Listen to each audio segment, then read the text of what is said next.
Welcome back to the channel, my fine people. We got trophy lists to take a look at. I haven't done one of these in a very long time. I don't plan on doing as many as I used to do, but it's Twisted Metal. We got to talk about Twisted Metal. We're all fans of Twisted Metal here on this channel. So they pulled a miracle and we're able to get Twisted Metal 3 and Twisted Metal 4 on PS Classics with a platinum up for grabs for both of these games. The reason it's a miracle is because of the licensing that needed to be taken care of. Like, there's lots of Rob Zombie tracks, there's lots of just music, licensed music in these games, and it's a thing that stops a lot of games from coming back in this kind of fashion, but they figured it out for both of these games. Wow. Great job, guys. Whoever was involved in this process of getting these games onto PS Classics, you guys are heroes. You guys did an amazing job. Great job.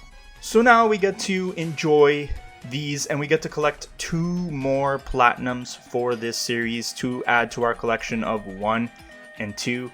Twisted Metal Black doesn't have a platinum right now, but if they decide to do a PS2 classic version, it will get a plat and maybe a brand new list for us to cover. But now let's get into what you came for.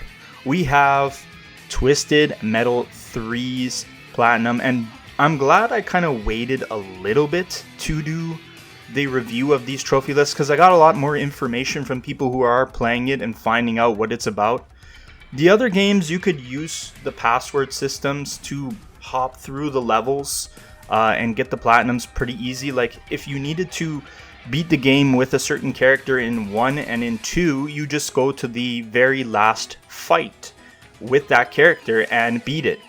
Here, you can't quite do that, but that's okay because instead of beating the game like 12 times like you had to do in the first and second game, there's a trophy here that says win the Twisted Metal tournament with 5 vehicles. So the most amount of times you're going to have to beat it is 5 times instead of 12 with like the other games. And it's the same with Twisted Metal 4 as well. The trophies lists are very similar. You're going to go and beat the first time, you're going to beat all the stages and beat the bosses.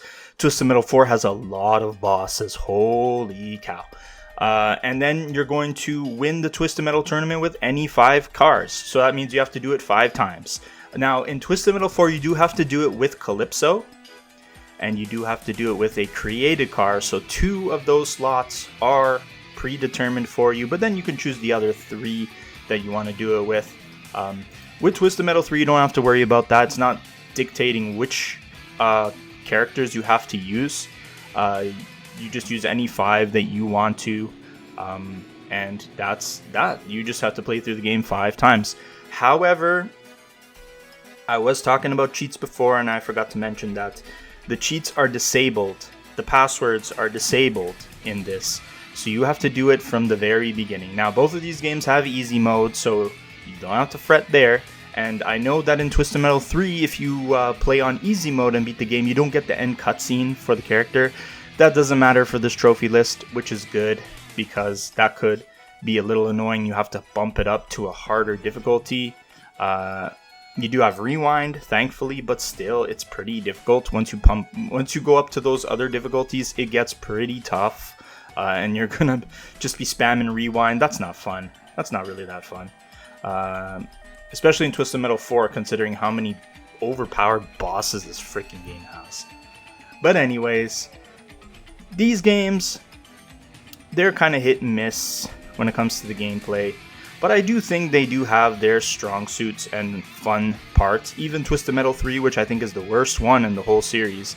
But they still have their fun aspects to it. Especially like when you go to the stages and you find all the Easter eggs in the stages, which you have trophies for here. Find a secret alley in Road Rage, destroy the lamp in the bedroom, as just 2 examples for Twisted Metal 4. I'm more familiar with 3, especially Discover the secret eye on Egypt. That's always cool. I always love doing that. Enter a closed road on London. Fall into the fan on Tokyo. There's a huge fan that you can push people into, and you'll die instantly in that. It's really funny pushing people in there and hitting them with a ram and seeing them just disintegrate. It's awesome. So you have your fun Easter egg trophies as well.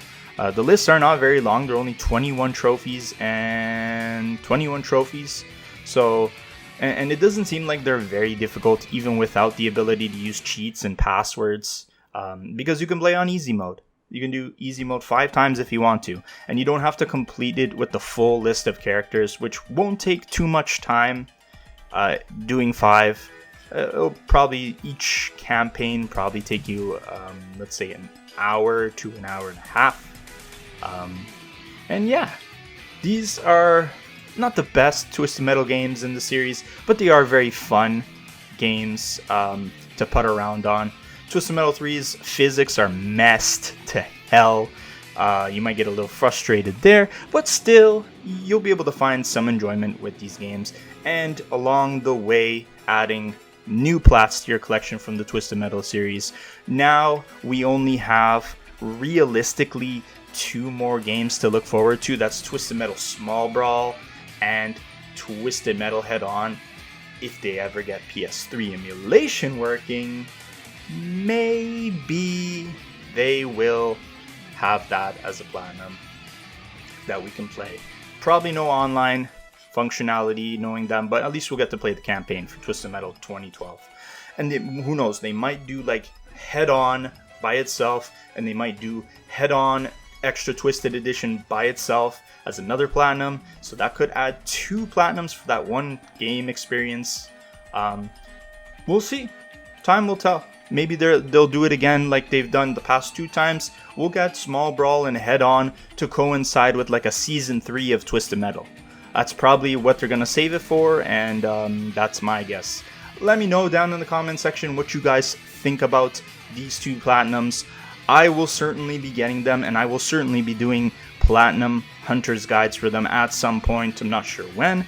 But I want to buy at least Twisted Metal 3 within the next couple of days and start putting around with it and playing it. And then I just got to make the guide after that. Twisted Metal 4 will follow at some later date, but you can expect those to hit the channel for sure. As a big time Twisted Metal fan, and I know there's a lot of Twisted Metal fans within my fan base, you can expect that, and I'll get to it eventually. But let me know down in the comment section what you guys think. And stay tuned for the next Platinum Profiles. It's going to be a bit of a obtuse, weird one that I have planned. I hope you like it. I'm glad so many people are enjoying the series. I've had some great reception to it, and I'm pretty happy with the way the videos turn out most of the time. I'm glad you're enjoying it. I hope all your trophy hunting expeditions trying to win the Twisted Metal tournament go incredibly well, and peace out.